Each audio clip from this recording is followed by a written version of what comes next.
Уважаемые граждане России, дорогие друзья. Respeitáveis cidadãos da Rússia, caros amigos, o tema de meu discurso são os acontecimentos na Ucrânia e por que isso é tão importante para nós e para a Rússia. Obviamente que meu discurso tem como alvo os nossos compatriotas na Ucrânia. Terei que lhes falar de forma minuciosa e detalhada. Trata-se de uma questão muito séria. A situação em Donbass chegou a um ponto extremamente crítico e hoje eu vos falo diretamente, não só para vos dar uma nota sobre os acontecimentos, para lhes informar a minha decisão e os passos futuros por este caminho. Quero mais uma vez ressaltar que a Ucrânia, para nós, não é só um país vizinho. É uma parte de nossa história e espaço espiritual que não se pode subtrair.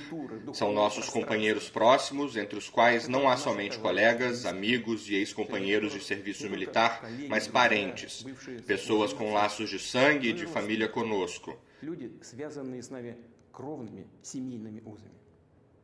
Há muito tempo, os habitantes das antigas terras russas do sudoeste se chamavam de russos e ortodoxos.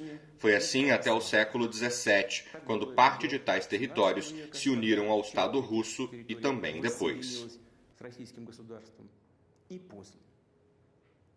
Parece que, a princípio, sabemos disso tudo, de que o assunto é sobre fatos de conhecimento geral. Com isso, para o entendimento sobre aquilo que ocorre hoje e para a explicação dos motivos das ações da Rússia e os objetivos que nós estabelecemos, é necessário falar algumas palavras sobre a história das questões. Começarei pelo fato de que a Ucrânia contemporânea foi em sua totalidade formada pela Rússia, mais precisamente pela Rússia comunista.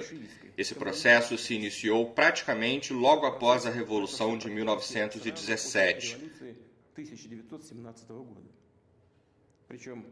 Além do mais, Lenin e seus camaradas fizeram isso de uma forma muito rude em relação à própria Rússia, ou seja, arrancando parte de seus próprios territórios históricos. Obviamente, ninguém perguntou nada aos milhões de moradores que viviam lá. Posteriormente, na véspera e depois da Grande Guerra pela Pátria, Stalin incorporou a União Soviética e repassou à Ucrânia alguns territórios antes pertencentes à Polônia, Romênia e Hungria.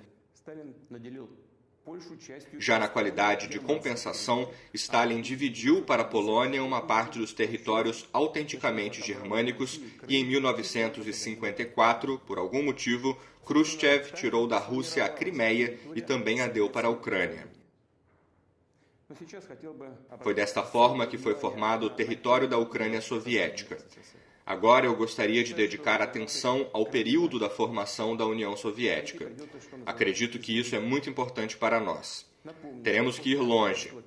Relembro-vos que após o golpe da Revolução de outubro de 1917 e a consequente Guerra Civil, os bolcheviques iniciaram a construção de um novo Estado. E entre eles surgiram desentendimentos assíduos.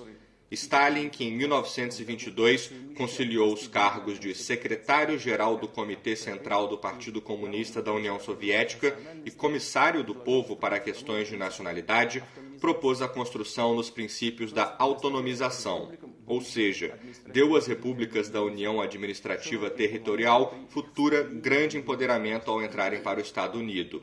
Lenin criticou tal plano e propôs dar concessões aos nacionalistas, os quais ele chamava de independentista. Exatamente tais ideais de Lenin de um Estado confederado e o slogan de dirigir as nações por governos próprios, que ia até sua separação, foram postos como a base do Estado soviético.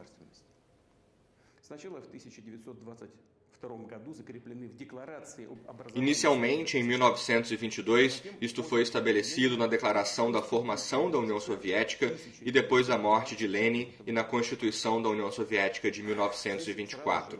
Só aqui surgem diversas questões.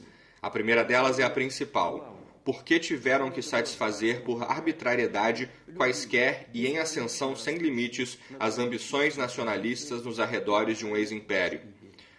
dar a unidades administrativas reformuladas e frequentemente feitas de forma aleatória uniões republicanas, territórios enormes que frequentemente não tinham com tais uniões nenhuma ligação. Repito, repassar junto com os habitantes da Rússia histórica. Além disso, de fato, deram a tais unidades administrativas o status e a forma de formações de Estado-nação. Novamente eu pergunto, para que tiveram que dar tais presentes generosos, os quais nem os nacionalistas mais fervorosos antes nem almejavam? E, além disso, conceder repúblicas pelo direito de sair do Estado Unido sem quaisquer condições.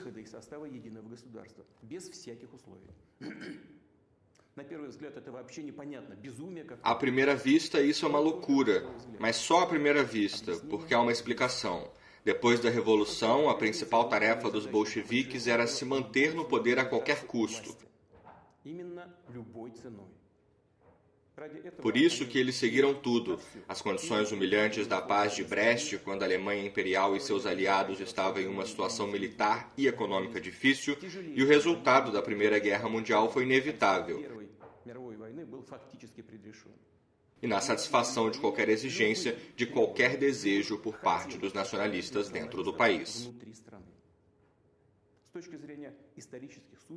Do ponto de vista dos destinos da Rússia e seus povos, os princípios de Lenin de construção estatal foram não só um erro, mas, como dizem, algo muito além de um erro. Após a dissolução da União Soviética em 1991, isso ficou muito visível. Obviamente que não se pode mudar o passado, mas devemos pelo menos falar sobre ele de forma direta e franca, sem justificativas e pinceladas políticas. Posso, de si, acrescentar que as ideias da conjuntura política atual, independente de sua eficiência e lucrativas que possam se apresentar, no dado momento, de forma alguma podem serem colocadas como a base dos princípios do Estado. Não culpo ninguém agora. A situação no país durante e após a Guerra Civil e na sua véspera era muito complicada e crítica. Hoje quero dizer que tudo foi exatamente assim. Isso é um fato histórico. Como já disse, como resultado da política bolchevique, surgiu a Ucrânia soviética, a qual nos nossos dias pode ser chamada com total embasamento de a Ucrânia em nome de Vladimir Ilyich Lenin.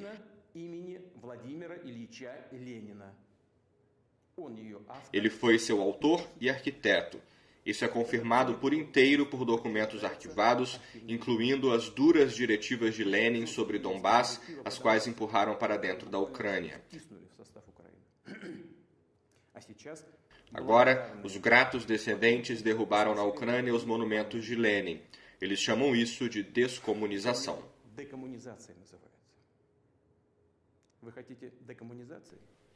Vocês querem a descomunização?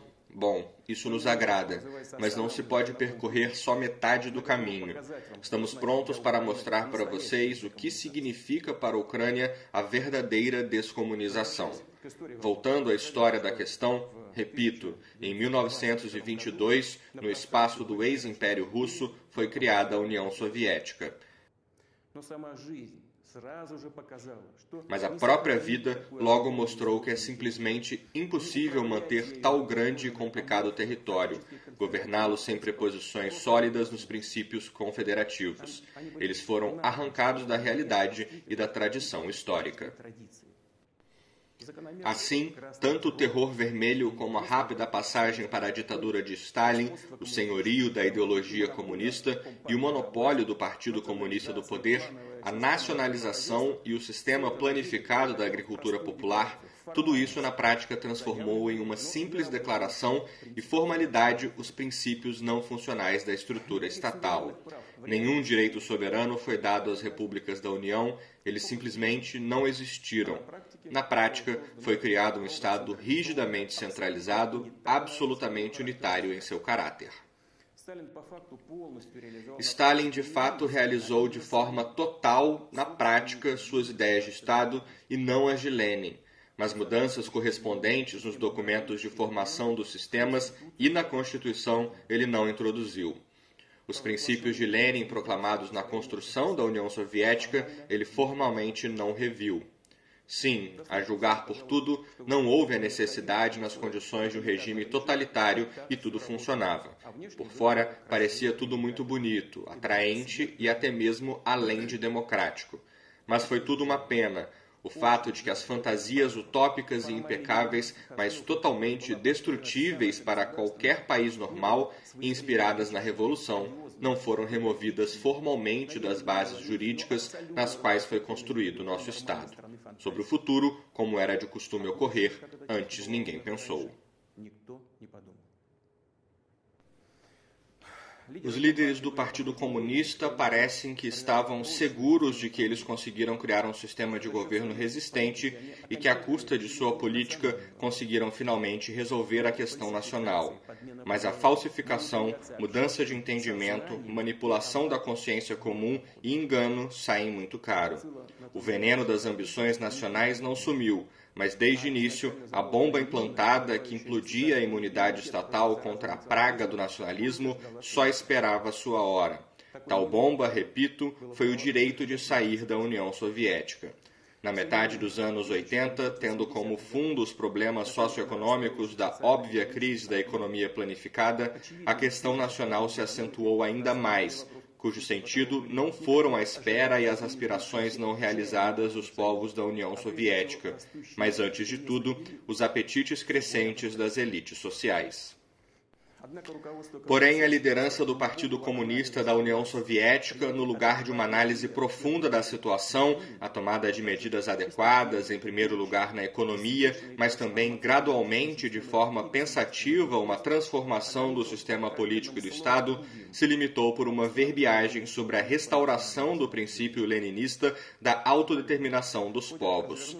Além disto, no contexto da luta pelo poder dentro do próprio Partido Comunista, cada um dos lados conflitantes, com o intuito de alargar a base de apoio, começou a loucamente estimular os ânimos nacionalistas, brincar com eles, prometendo aos seus apoiadores potenciais tudo o que eles queriam.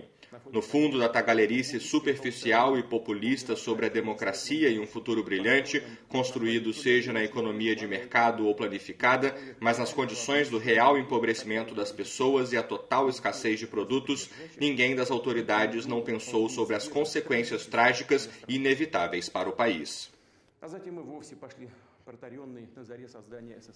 Depois simplesmente seguiram o antigo caminho do início da criação da União Soviética de satisfação das ambições das elites nacionalistas cultivadas nas próprias fileiras partidárias, esquecendo assim que nas mãos do Partido Comunista não há mais, graças a Deus, tais instrumentos de manutenção do poder e do próprio país, como o terror estatal e a ditadura do estilo stalinista.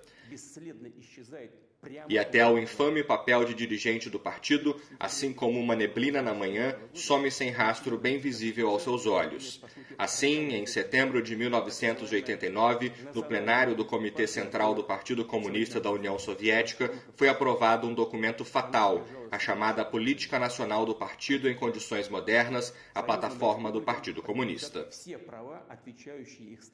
Ela tinha tal conteúdo, vou citar: as repúblicas da União pertencem todos os direitos que respondem seus status de Estados socialistas soberanos. E mais um ponto: os órgãos estatais acima citados das repúblicas da União podem protestar e cessar a ação do estabelecimento do Estado Unido em seu território. Para finalizar, cada república da União possui sua própria cidadania, a qual é aplicada em todos os seus habitantes. Será que não era óbvio que tais formulações e decisões levariam? Agora não é a hora ou lugar de fazer perguntas sobre o direito estatal ou constitucional, contextualizar o entendimento de cidadania. Mas, de qualquer forma, surge a questão: para que, naquelas condições complicadas, precisou de tal forma agitar ainda mais o país? O fato permanece como fato. 2 anos antes do fim da União Soviética, seu destino já havia sido estabelecido.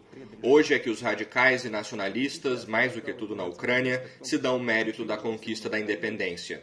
Como nós vemos, isso não foi bem assim. A dissolução de nosso país unido foi causada pelos erros históricos e estratégicos dos líderes bolcheviques. da liderança do Partido Comunista, erros permitidos em tempos diferentes na construção estatal e na política nacional e econômica.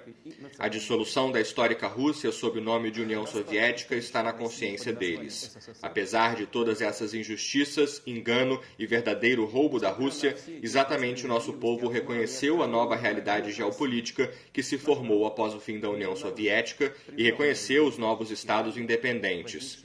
E não somente reconheceu, a própria Rússia, em um estado difícil, ajudou os parceiros da comunidade dos estados independentes, inclusive os colegas ucranianos, os quais, desde o momento da proclamação de sua independência, começaram a fazer pedidos de ajuda material. E nosso país lhe prestou tamanha ajuda com respeito à dignidade e soberania da Ucrânia. De acordo com nossas análises sobre os preços de nossos produtores de energia, o volume total de empréstimos, preferências econômicas e comerciais que a Rússia concedeu à Ucrânia deu um lucro geral à economia ucraniana entre 1991 e 2013 de 250 bilhões de dólares. E isso não é tudo. No final de 1991, a dívida da União Soviética com países estrangeiros e fundos internacionais era de 100 bilhões de dólares. E de início, presumia-se que tal dívida seria repartida por todas as ex-repúblicas da União Soviética de forma solidária e proporcional ao potencial econômico delas. Contudo, a Rússia assumiu todo o pagamento da dívida soviética e o quitou por inteiro, terminando tal processo em 2017.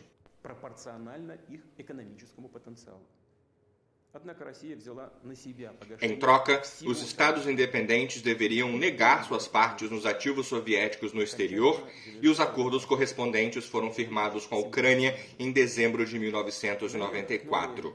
Todavia, Kiev não ratificou tais acordos e mais tarde se recusou a cumpri-los, apresentando reivindicações sobre o fundo de diamantes, reserva de ouro, propriedades e outros ativos da ex-União Soviética no exterior.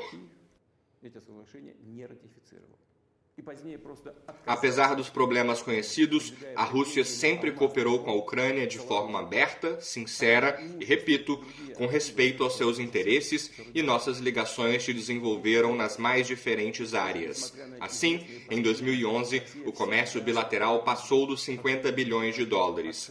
Quero ressaltar que o volume do comércio da Ucrânia com todos os países da União Europeia em 2019, ou seja, antes da pandemia, era menor que tal montante. Assim, ficou visível que as autoridades ucranianas preferiram agir de tal forma para ter todas as vantagens e direitos nas relações com a Rússia, mas não ter nenhuma obrigação. No lugar de parceria, começaram a se pendurar no nosso pescoço, o que por parte dos políticos de Kiev se tornou uma prática de caráter sem nenhuma cerimônia. Basta lembrar a constante chantagem na esfera do trânsito energético e o roubo banal de gás. Acrescento que Kiev tentou utilizar o diálogo com a Rússia como pretexto para negociações com o Ocidente. A Ucrânia chantageou o Ocidente, ameaçando se aproximar de Moscou, trazendo preferências para si, pois, caso contrário, aumentará a influência russa na Ucrânia. Fora isso, as autoridades ucranianas, desde o início, quero ressaltar, desde os primeiros passos, começaram a construir seu Estado na negação de tudo aquilo que nos une, visando apagar a consciência, a memória histórica de milhões de pessoas, de gerações inteiras que vivem na Ucrânia. Não é de se surpreender que a sociedade ucraniana se deparou com um aumento do nacionalismo extremado que ganhou a forma de russofobia e neonazismo. A partir daí que veio a participação de nacionalistas ucranianos e neonazistas nos grupos terroristas no norte do Cáucaso, que cada vez mais faziam reivindicações territoriais à Rússia. Também tiveram seu papel forças externas, as quais, com a ajuda de uma rede de ONGs e serviços de inteligência, cultivaram na Ucrânia sua clientela e a levaram seus representantes ao poder. É importante entender que a Ucrânia nunca teve uma tradição firme de seu Estado genuíno. Começando em 1991, iniciou-se o caminho da cópia mecânica de modelos alheios, separados da história e da realidade ucraniana. Os institutos estatais políticos se voltavam para o desejo dos clãs rapidamente formados e com seus interesses intrínsecos, não tendo nada em comum com os interesses do povo da Ucrânia. Todo o sentido da chamada escolha pró-ocidental e civilizada do poder oligárquico da Ucrânia não se resume na criação de condições para o bem-estar da população, mas sim é servil e atende aos adversários geopolíticos da Rússia, assim como manter bilhões de dólares roubados dos ucranianos e escondidos pelos oligarcas em contas em bancos ocidentais. Alguns grupos financeiros industriais tomados por eles para a manutenção do partido e da política inicialmente se apoiavam nos nacionalistas e radicais. Outros, na Lábia, eram a favor de boas relações com a Rússia, da multiplicidade cultural e linguística, e alcançaram o poder com a ajuda dos votos dos cidadãos, que de forma sincera apoiaram tais aspirações, inclusive milhões de moradores do Sudeste. Mas ao receber os cargos, eles traíram seus eleitores, rejeitando suas promessas pré-eleitorais e conduziram sua real política sob a diretiva dos radicais, perseguindo seus aliados de ontem, ou seja, aquelas organizações sociais que apoiaram o bilinguismo e a cooperação com a Rússia. Se aproveitaram do fato de as pessoas que os apoiaram serem, por regra geral, seguidoras das leis de visão moderada, acostumadas a confiar nas autoridades. Eles, distintamente dos radicais, não seriam agressivos e recorrer a ações legais. Os radicais perderam totalmente a vergonha e suas pretensões cresciam a cada ano. Para eles não era difícil cada vez impor sua vontade ao fraco poder público, o qual foi tomado pelo vírus do nacionalismo e corrupção. Tal poder habilmente trocou os reais interesses econômicos e sociais do povo, a real soberania da Ucrânia, por diferentes tipos de especulações no campo nacional e a parafernália etnográfica externa. Um Estado firme não se formou na Ucrânia, mas os procedimentos eleitorais e políticos só servem para cobrir a reformulação do poder e propriedade entre os clãs oligárquicos. A corrupção, que sem dúvidas é um desafio e problema para muitos países, inclusive na Rússia, na Ucrânia ganhou um caráter especial. Ela literalmente absorveu o Estado ucraniano, todo o sistema e todos os ramos do poder. Os radicais se aproveitaram da insatisfação justa da população, realizaram um protesto e em 2014 tornaram o Maidan em um golpe de Estado, tendo cooperação direta com os serviços de inteligência estrangeiros.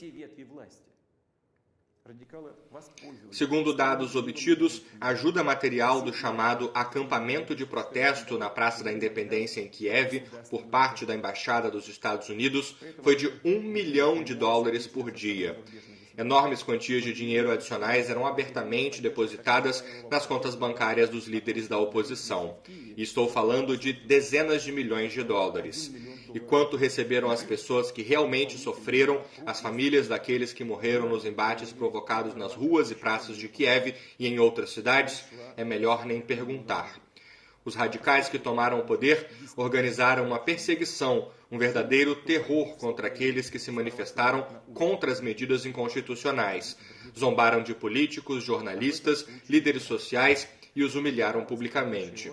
As cidades ucranianas foram tomadas por pogroms e violência, uma série de assassinatos escandalosos e sem punição.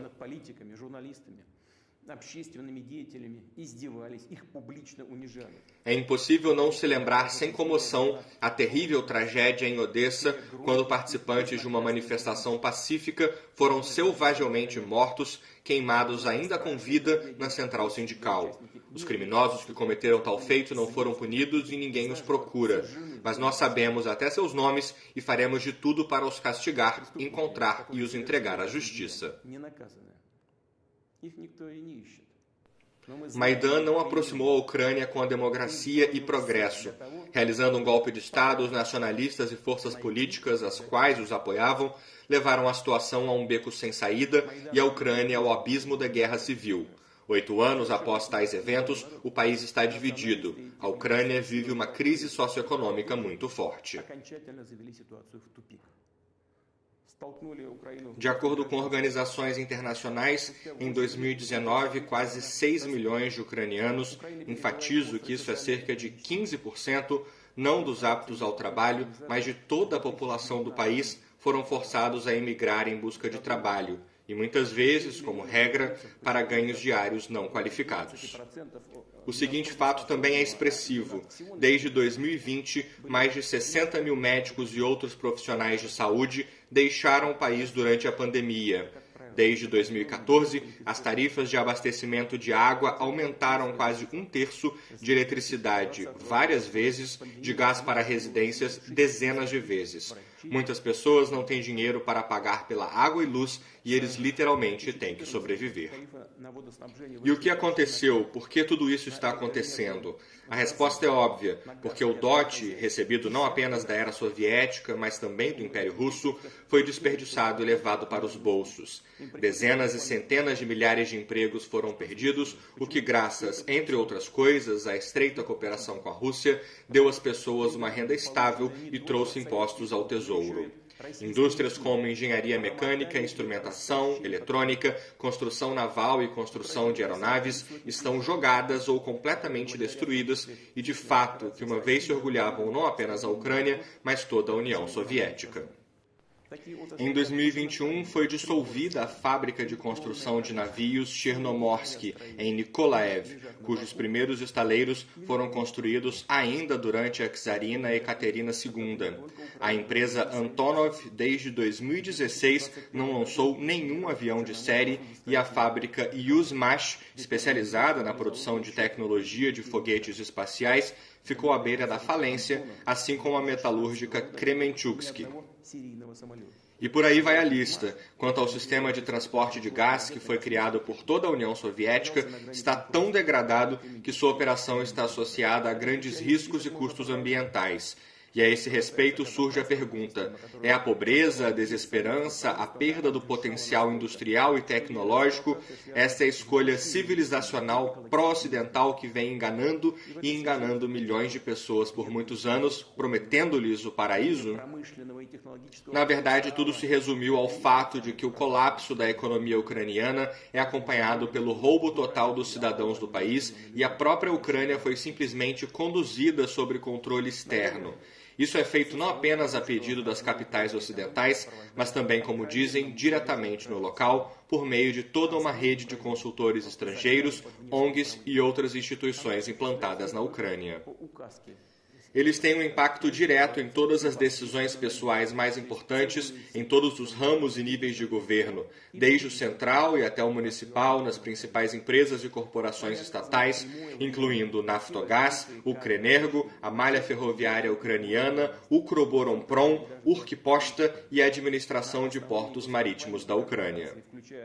Também não existe um tribunal independente na Ucrânia. A pedido do Ocidente, as autoridades de Kiev deram a representantes de organizações internacionais o direito de preferência para selecionar membros dos mais altos órgãos judiciais, o Conselho de Justiça e a Comissão de Qualificação de Juízes. Além disso, a Embaixada dos Estados Unidos controla diretamente a Agência Nacional de Prevenção da Corrupção, o Escritório Nacional Anticorrupção, o Gabinete do Procurador Especializado Anticorrupção e o Supremo Tribunal Anticorrupção. Tudo isso é feito sob o pretexto plausível de aumentar a eficácia do combate à corrupção. Tudo bem, mas cadê os resultados? A corrupção floresceu tão luxuriamente e floresce mais do que nunca. Os próprios ucranianos estão cientes de todos esses métodos gerenciais. Eles entendem que seu país não está nem sobre um protetorado político e econômico, mas reduzido ao nível de uma colônia com um regime fantoche. A privatização do Estado fez com que o governo, que se autodenomina o poder dos patriotas, tenha perdido seu caráter nacional e esteja sempre conduzindo a questão para a completa dessoberania do país. O caminho para a desrussificação e assimilação forçada continua. O parlamento ucraniano está constantemente emitindo novos atos discriminatórios. A lei sobre os chamados povos indígenas já está em vigor. Para as pessoas que se consideram russas e gostariam de preservar sua identidade, língua, cultura, deixaram claro que elas são estranhas na Ucrânia.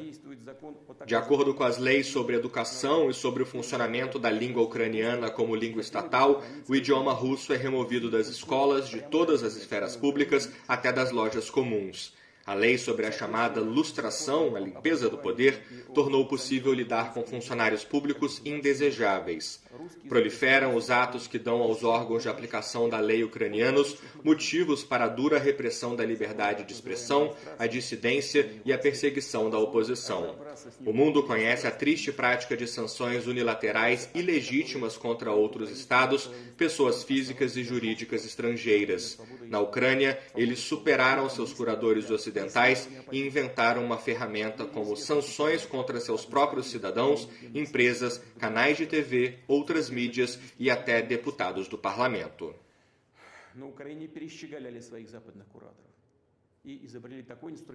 Em Kiev, eles continuam preparando represálias contra a Igreja Ortodoxa Ucraniana do Patriarcado de Moscou. E isso não é uma avaliação emocional, isso é evidenciado por decisões e documentos específicos. As autoridades ucranianas transformaram cinicamente a tragédia da cisma da Igreja em um instrumento de política estatal.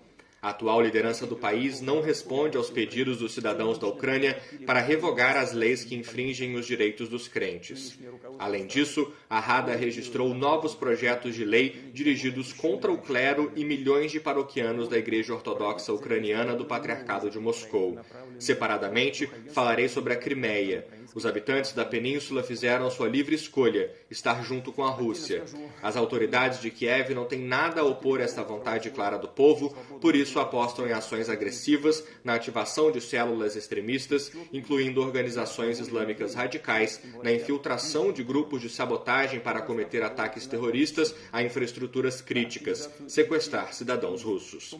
Temos evidências diretas de que essas ações agressivas são realizadas com o apoio de serviços de inteligência estrangeiros.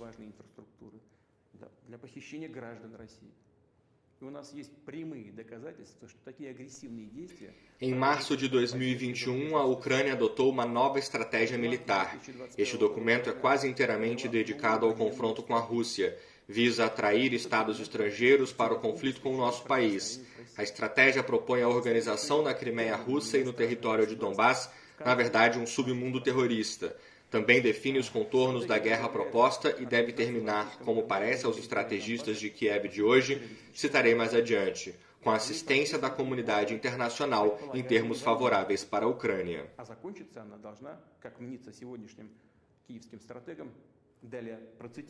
E também, como dizem hoje em Kiev, também cito aqui, ouçam com atenção, por favor, com apoio militar da comunidade mundial no confronto geopolítico com a Federação da Rússia. Na verdade, isso nada mais é do que preparação para hostilidades contra nosso país, contra a Rússia.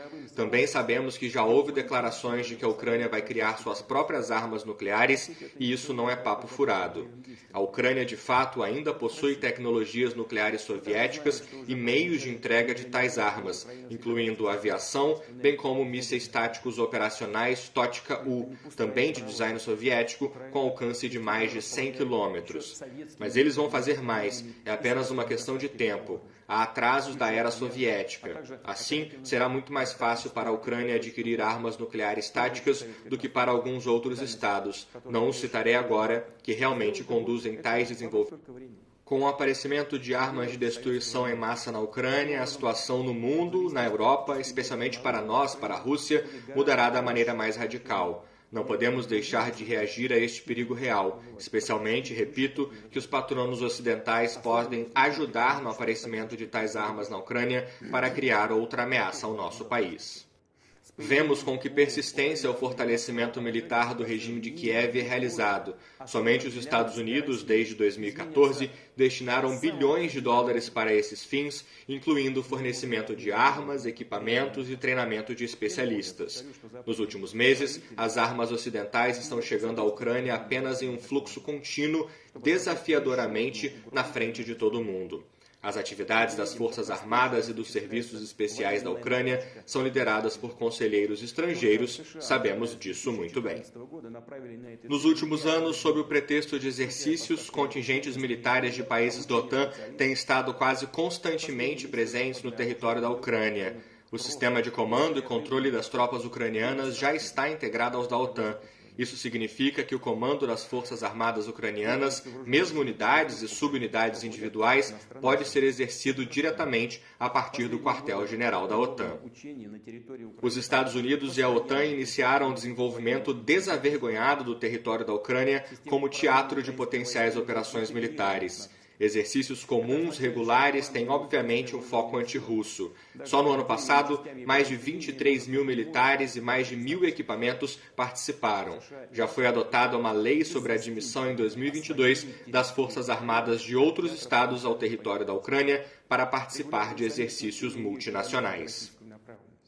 É claro que estamos falando principalmente de tropas da OTAN. Pelo menos 10 dessas manobras conjuntas estão planejadas para o próximo ano.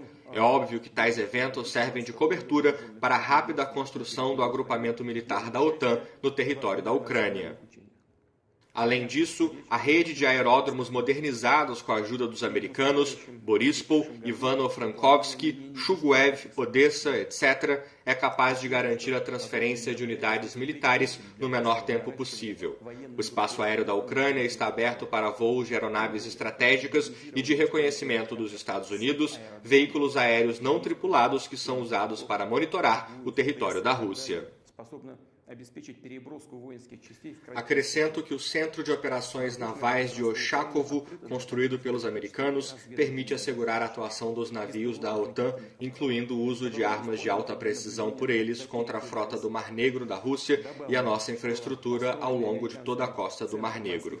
Ao mesmo tempo, os Estados Unidos pretendiam criar instalações semelhantes na Crimeia, mas a Crimeia e Sevastopol frustraram esses planos. Sempre nos lembraremos disso. Repito, hoje tal centro já foi implantado em Oshakovo. Deixe-me trazer uma lembrança que no século XVIII, os soldados de Alexander Suvorov lutaram por essa cidade. Graças à coragem deles, ela se tornou parte da Rússia. Então, no século XVIII, as terras da região do Mar Negro, anexadas à Rússia como resultado das guerras com o Império Otomano, foram chamadas de Novorossia.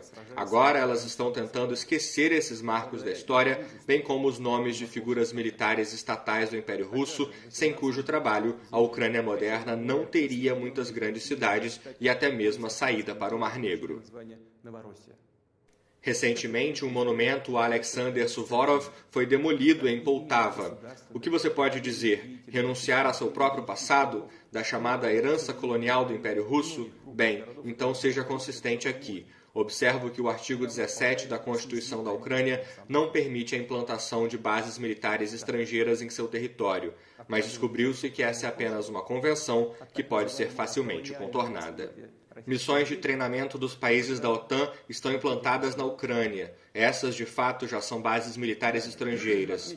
Eles apenas chamaram a base de missão e pronto. Kiev há muito proclamou um curso estratégico para adesão à OTAN.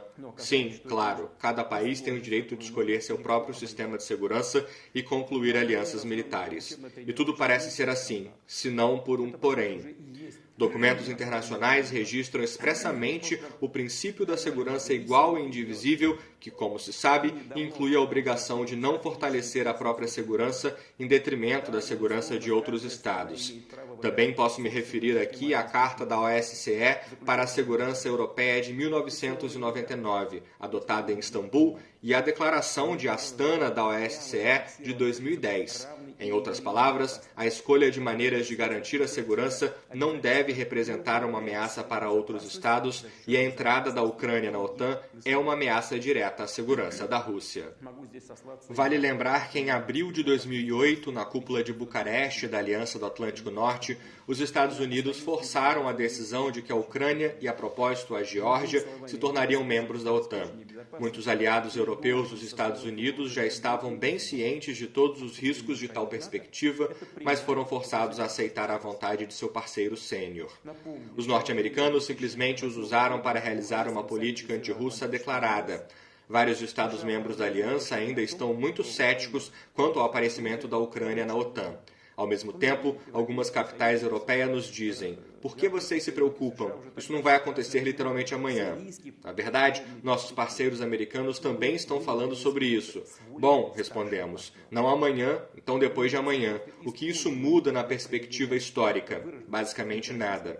Além disso, conhecemos a posição e as palavras da liderança dos Estados Unidos de que as hostilidades ativas no leste da Ucrânia não excluem a possibilidade de este país ingressar na OTAN se puder atender aos critérios da Aliança do Atlântico Norte e derrotar a corrupção. Ao mesmo tempo, eles tentam nos convencer repetidamente de que a OTAN é uma aliança amante da paz e puramente defensiva.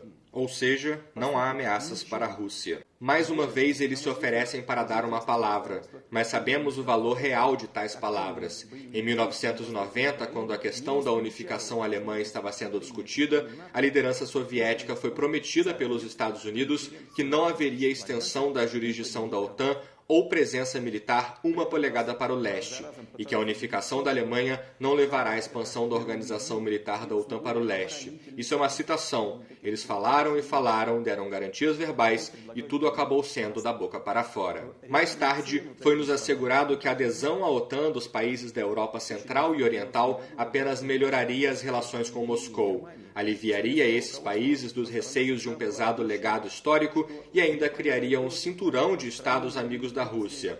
Tudo acabou exatamente ao contrário. As autoridades de alguns países do leste europeu, utilizando a russofobia, trouxeram seus complexos e estereótipos sobre a ameaça russa à aliança e insistiram em construir potenciais de defesa coletiva que deveriam ser mobilizados principalmente contra a Rússia. Além disso, isso aconteceu nos anos 1990 e início dos anos 2000, quando, graças à abertura e à nossa boa vontade, as relações entre a Rússia e o Ocidente estavam em alto nível. A Rússia cumpriu todas as suas obrigações, inclusive retirou suas tropas da Alemanha, dos países da Europa Central e do leste europeu e também deu grande contribuição na superação da herança da Guerra Fria. Nós oferecemos diferentes tipos de cooperação, inclusive no formato do Conselho Rússia, OTAN e OSCE. Direi ainda o que nunca falei publicamente. Em 2000, durante a visita a Moscou, o presidente dos Estados Unidos, Bill Clinton, que estava saindo do cargo, eu perguntei a ele: o que os Estados Unidos acham de aceitar a Rússia na OTAN? Não direi todos os detalhes dessa conversa, mas a reação à minha pergunta por fora parecia muito contida, mas como os norte-americanos realmente achavam dessa possibilidade, é visível nos passos práticos em relação ao nosso país. Isso é, o apoio aberto aos terroristas no norte do Cáucaso, uma relação desdenhosa às nossas exigências e preocupações na esfera da segurança e expansão da OTAN, a saída do Tratado de Mísseis Antibalísticos e assim por diante. Gostaria de perguntar, para quê? Para que tudo isso e com que finalidade? Tudo bem que não querem nos ver como aliado ou amigo, mas para que nos fazer um inimigo? A resposta é só uma. A questão não é nossa gestão política ou em outra questão, mas sim o fato de lhes incomodar um país tão grande e independente como a Rússia. Esta é a resposta para todas as perguntas. Essa é a fonte da tradicional política dos Estados Unidos em relação à Rússia. É daí que vem toda a relação às nossas preposições no campo de segurança. Hoje basta olhar para o mapa para ver como os países ocidentais mantiveram sua palavra de não expandir a OTAN para o leste. Simplesmente nos enganaram. Recebemos uma atrás da outra, ou seja, 5 ondas de expansão da OTAN. Em 1999, a aliança recebeu a Polônia, República Tcheca e Hungria. Em 2004, a Bulgária, Estônia, Lituânia, Letônia, Romênia, Eslováquia e Eslovênia. Em 2009, a Albânia e a Croácia. Em 2017, Montenegro e em 2020, a Macedônia do Norte. Como resultado, a aliança e sua infraestrutura militar foram para as fronteiras da Rússia. Isso se tornou uma das principais razões da crise da segurança no espaço europeu. A forma mais negativa refletiu em todo o sistema das relações internacionais e levou ao desgaste do entendimento mútuo. A situação continua a degradar-se, inclusive na esfera estratégica. Na Romênia e na Polônia, no âmbito do projeto dos Estados Unidos de criação de um sistema antimíssil global, são estabelecidos distritos para o sistema antimíssil. Sabe-se que tais aparelhos podem ser usados para o lançamento de mísseis Tomahawk. Além disso, nos Estados Unidos está em progresso o desenvolvimento do Míssil Universal Standard 6, o qual, lidando com defesa antiaérea e antimíssil, pode destruir alvos na terra como no mar. Ou seja, o sistema de defesa antimíssil dos Estados Unidos se alarga e surgem novas possibilidades de ataque.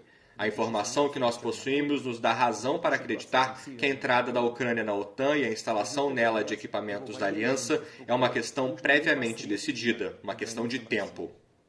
Nós entendemos muito bem que, em tal cenário, o nível de ameaças militares contra a Rússia crescerá por diversas vezes.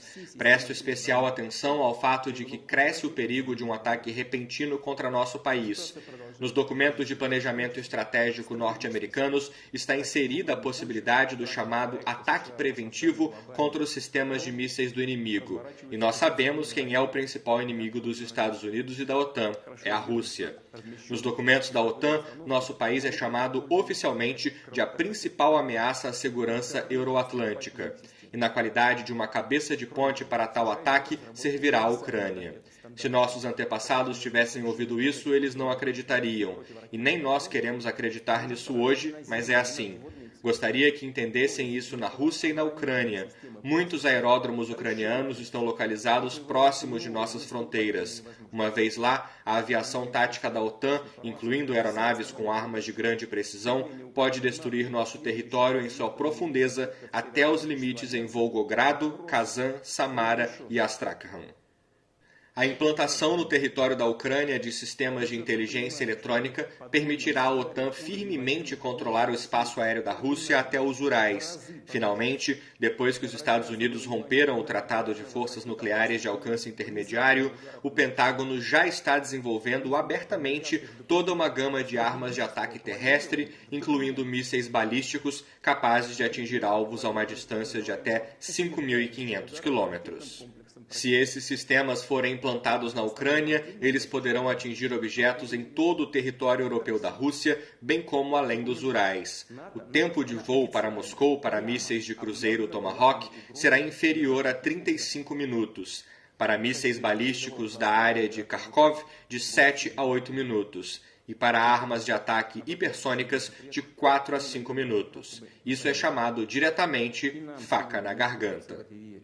E eles, sem dúvida, esperam implementar esses planos da mesma maneira que fizeram repetidamente nos últimos anos, expandindo a OTAN para o leste, empurrando infraestrutura e equipamentos militares para as fronteiras russas, ignorando completamente nossas preocupações, protestos e advertências. Desculpe, eles apenas cuspiram neles e fizeram o que quiseram, o que acharam melhor. E claro, eles também pretendem continuar a se comportar de acordo com o conhecido ditado: o cachorro late, mas a caravana segue em frente. Direi imediatamente que não concordamos com isso e nunca concordaremos. Ao mesmo tempo, a Rússia sempre defendeu e defende que os problemas mais difíceis sejam resolvidos por métodos políticos e diplomáticos à mesa das negociações. Estamos bem cientes de nossa colossal responsabilidade pela estabilidade regional e global. Em 2008, a Rússia apresentou uma iniciativa para concluir um tratado de segurança europeia. Seu significado era que nenhum único Estado e nenhuma única organização internacional no Euroatlântico poderia fortalecer sua segurança à custa da segurança de outros. No entanto, nossa proposta foi rejeitada do nada. É impossível, dizem eles, permitir que a Rússia limite as atividades da OTAN. Além disso, foi-nos dito explicitamente que apenas os membros da Aliança do Atlântico Norte podem ter garantias de segurança juridicamente vinculativas. Em dezembro passado, entregamos aos nossos parceiros ocidentais um projeto de tratado entre a Federação da Rússia e os Estados Unidos da América sobre garantias de segurança, bem como um projeto de acordo sobre medidas para garantir a segurança da Federação Russa e dos Estados-membros da OTAN. Houve muitas palavras comuns em resposta dos Estados Unidos e da OTAN. Havia também elementos racionais, mas tudo isso dizia respeito a pontos menores e parecia uma tentativa de encerrar a questão, desviar a discussão para o lado. Respondemos a isso de forma adequada, ressaltando que estamos prontos para seguir o caminho das negociações, porém, com a condição de que todas as questões sejam consideradas em um pacote complexo, sem separação das principais propostas básicas russas. e eles contêm 3 pontos-chave. A primeira é impedir uma maior expansão da OTAN, a segunda é a recusa da aliança em implantar sistemas de armas de ataque nas fronteiras russas e, finalmente, o retorno do potencial militar e da infraestrutura do bloco na Europa ao estado de 1997, quando foi assinado o ato fundador Rússia-OTAN. São precisamente essas nossas propostas fundamentais que foram ignoradas. Os parceiros ocidentais, repito, mais uma vez expressaram as fórmulas apreendidas de que cada Estado tem o direito de escolher livremente as formas de garantir sua segurança e entrar em quaisquer alianças e alianças militares. Ou seja, nada mudou na sua posição. Ouvem-se as mesmas referências à notória política de portas abertas da OTAN. Além disso, eles estão novamente tentando nos chantagear, estão novamente ameaçando com sanções, que, aliás, eles ainda vão introduzir à medida que a soberania da Rússia se fortalece e o poder de nossas forças armadas cresce. E um pretexto para outro ataque de sanções sempre será encontrado ou simplesmente inventado, independentemente da situação na Ucrânia. Há apenas um objetivo: restringir o desenvolvimento da Rússia. E vão fazê-lo como faziam antes, mesmo sem qualquer pretexto formal, só porque existimos e nunca comprometeremos a nossa soberania, os nossos interesses nacionais e os nossos valores. Gostaria de dizer claramente, com franqueza, na situação atual, quando nossas propostas para um diálogo igualitário sobre questões fundamentais, na verdade, ficaram sem resposta pelos Estados Unidos e pela OTAN, quando o nível de ameaças ao nosso país está aumentando significativamente, a Rússia tem todo o direito de tomar medidas de retaliação para garantir a sua própria segurança. É exatamente isso que faremos. Quanto à situação em Donbass, vemos que a elite dominante em Kiev declara constante e publicamente sua relutância em implementar o pacote de medidas de Minsk para resolver o conflito e não está interessada em uma solução pacífica. Pelo contrário, está tentando organizar novamente uma blitzkrieg em Donbass, como já aconteceu em 2014 e 2015. Como essas aventuras terminaram, nós lembramos. Agora praticamente não passa um único dia sem bombardeios de assentamentos em Donbass. O grande grupo militar formado usa constantemente drones de ataque, equipamentos pesados, foguetes, artilharia e vários lançadores de foguetes. A matança de civis, o bloqueio, a zombaria das pessoas, incluindo crianças, mulheres e idosos, não param. Como dizemos, não há fim à vista para isso.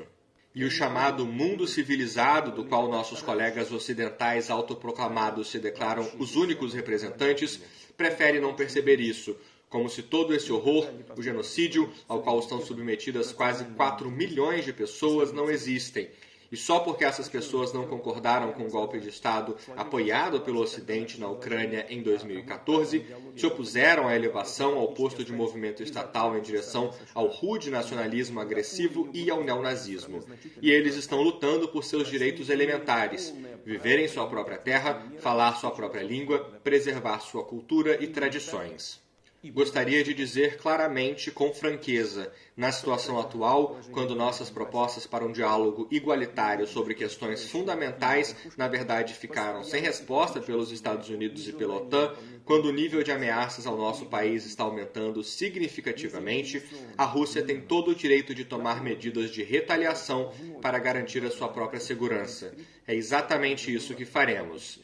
Quanto à situação em Donbass, vemos que a elite dominante em Kiev declara constante e publicamente sua relutância em implementar o pacote de medidas de Minsk para resolver o conflito e não está interessada em uma solução pacífica. Pelo contrário, está tentando organizar novamente uma blitzkrieg em Donbass, como já aconteceu em 2014 e 2015. Como essas aventuras terminaram, nós lembramos. Agora praticamente não passa um único dia sem bombardeios de assentamentos em Donbass. O grande grupo militar formado usa constantemente drones de ataque, equipamentos pesados, foguetes, artilharia e vários lançadores de foguetes. A matança de civis, o bloqueio, a zombaria das pessoas, incluindo crianças, mulheres e idosos, não param. Como dizemos, não há fim à vista para isso. E o chamado mundo civilizado, do qual nossos colegas ocidentais autoproclamados se declaram os únicos representantes, prefere não perceber isso, como se todo esse horror, o genocídio, ao qual estão submetidas quase 4 milhões de pessoas, não existem. E só porque essas pessoas não concordaram com o golpe de Estado apoiado pelo Ocidente na Ucrânia em 2014, se opuseram à elevação ao posto de movimento estatal em direção ao rude nacionalismo agressivo e ao neonazismo. E eles estão lutando por seus direitos elementares: viver em sua própria terra, falar sua própria língua, preservar sua cultura e tradições. Até quando essa tragédia vai continuar? Quanto tempo mais pode se suportar isso? A Rússia fez de tudo para preservar a integridade territorial da Ucrânia. Todos esses anos lutou persistente e pacientemente pela implementação da Resolução 2202 do Conselho de Segurança da ONU de 17 de fevereiro de 2015, que consolidou o pacote de medidas Minsk de 12 de fevereiro de 2015 para resolver a situação em Donbass. Tudo é em vão. Os presidentes e deputados da Rada mudam, mas a essência, o caráter agressivo e nacionalista do próprio regime que tomou o poder em Kiev não muda. É total e completamente um produto do golpe de Estado de 2014 e aqueles que então embarcaram no caminho da violência, derramamento de sangue, ilegalidade, não reconheceram e não reconhecem nenhuma outra solução para a questão de Donbass, exceto a militar. A este respeito, considero necessário tomar uma decisão há muito esperada de reconhecer imediatamente a independência e a soberania da República Popular de Donetsk e da República Popular de Lugansk. Peço à Assembleia Federal da Federação da Rússia que apoie essa decisão e depois ratifique o Tratado de Amizade e Assistência Mútua com ambas as repúblicas. Esses dois documentos serão preparados e assinados em um futuro muito próximo. Já daqueles que conquistaram e seguram o poder em Kiev, nós exigimos que cessem as atividades militares imediatamente. Caso contrário, toda a responsabilidade pela possível continuação do derramamento de sangue ficará por inteiro na consciência de vosso regime governante no território da Ucrânia. Anunciando as decisões tomadas hoje, estou certo do apoio dos cidadãos da Rússia e de todas as forças patrióticas do país. Agradeço a vossa atenção.